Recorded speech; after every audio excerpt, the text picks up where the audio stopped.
সুপ্রিয় সহযোদ্ধা ভাইরা, অবৈধ খুনি ইউনিট সরকার কর্তৃক সারা বাংলাদেশে নৈরাজ্য, হত্যা, খুন, বিচার বহির্ভূত হত্যা এর প্রতিবাদে দক্ষিণ কোরিয়া আঞ্চলিকের আয়োজন আজকের এই প্রতিবাদ সমাবেশে আমাদের মাঝে প্রধান অতিথি হিসেবে ভার্চুয়ালি উপস্থিত থাকবেন গণপ্রজাতন্ত্রী বাংলাদেশ সরকারের মাননীয় প্রধানমন্ত্রী,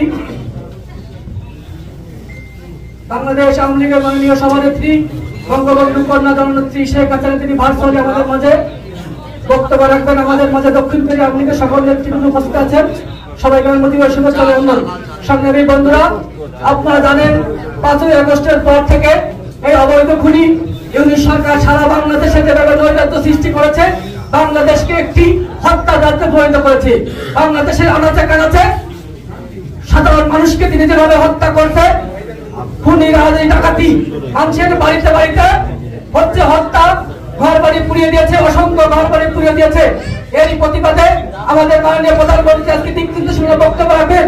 আমরা যারা এখানে অবস্থান করছি, আমরা দক্ষিণ কোরিয়া আওয়ামী লীগের নেতৃবৃন্দ, তারা বাংলাদেশ আওয়ামী লীগকে মনে ধারণ করি, তারা বঙ্গবন্ধুর আদর্শকে মনে বিশ্বাস করি। আমাদেরকে সামনে 1971 সালে বঙ্গবন্ধু পাকিস্তানের হানাদার বাড়ি থেকে দেশকে রক্ষা করেছিল, তার নেতৃত্বে বাংলাদেশ স্বাধীনতা অর্জন হয়েছিল।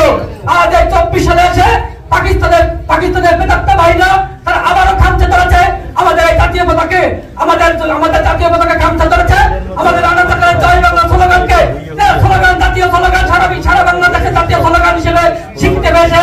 সেই স্লোগান যারা বলে আর মানুষকে গণহারে গ্রেপ্তার চলছে, ছাত্রলীগ, যুবলীগ সব অসংখ্য মামলা বহির্ভূত ভাবে তাদেরকে আপনারা গ্রেপ্তার করছে অবৈধ ইউনিট সরকার। তার অধীনে এই সরকারের বিরুদ্ধে আমাদের সকল ঐক্যবদ্ধ হতে হবে। আমরা যারা বিদেশে আছি, আমাদের ঐক্যবদ্ধ হয়ে এই বাংলাদেশকে, এই অবৈধ দখলদার ইউনিট সরকারকে অধীনে হতে হবে। আমরা জননেত্রী শেখ হাসিনার রাস্তায় বিশ্বাসী, একমাত্র নেত্রী হিসেবে তার আদর্শ আমরা মেনে চলি এবং তার কথাকে আমরা অবশ্যই স্মরণ করবো।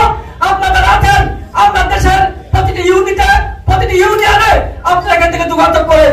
অধীনে ইনশাআল্লাহ জননেত্রী শেখ হাসিনা জাগ আসবে এবং আরেকটি যুদ্ধ এই অবৈধ সরকারের বিরুদ্ধে হবে এবং সেই যুদ্ধ হবে রাজাকারদের বিরুদ্ধে। সেই যুদ্ধ হবে 24 সালে যারা এই বাংলাদেশকে ধ্বংসের রাজনীতি করছে তাদের বিরুদ্ধে। তা আপনারা আছেন, আমাদের সকলকে শপথ নিতে হবে। বাংলাদেশকে একটি উন্নত সমৃদ্ধশালী জননেত্রী শেখ হাসিনা নিয়ে যাচ্ছিল, সেই পরিকল্পিত ভাবে বাংলাদেশকে ধ্বংস করার ষড়যন্ত্রে এই জামায়াত শিবির এবং এই অবৈধ খুনি ইউনিট সরকার অবৈধ টাকার বিনিময়ে তারা বাংলাদেশকে ধ্বংসের পায়তারা বেঁধে উঠেছে। আমি সংক্ষিপ্ত অনেক নেতৃবৃন্দ বক্তব্য রাখবেন এবং জননেত্রী শেখ হাসিনা আমাদের ভারতের দিক নির্দেশমূলক বক্তব্য রাখবেন। আমরা আশা করি আমরা আমাদের যে পরিস্থিতি, সেই পরিস্থিতি থেকে আমরা ইনশাআল্লাহ উত্তর হবো এবং জননেত্রী শেখ হাসিনা ডাক আসবে, সেই থেকে আমরা প্রত্যন্ত ঝাঁপিয়ে পড়ে এই দেশকে রক্ষা করবো। সকলকে ধন্যবাদ। জয় বাংলা, জয় বঙ্গবন্ধু, জয় বাংলাদেশ, জয় জননেত্রী শেখ হাসিনা।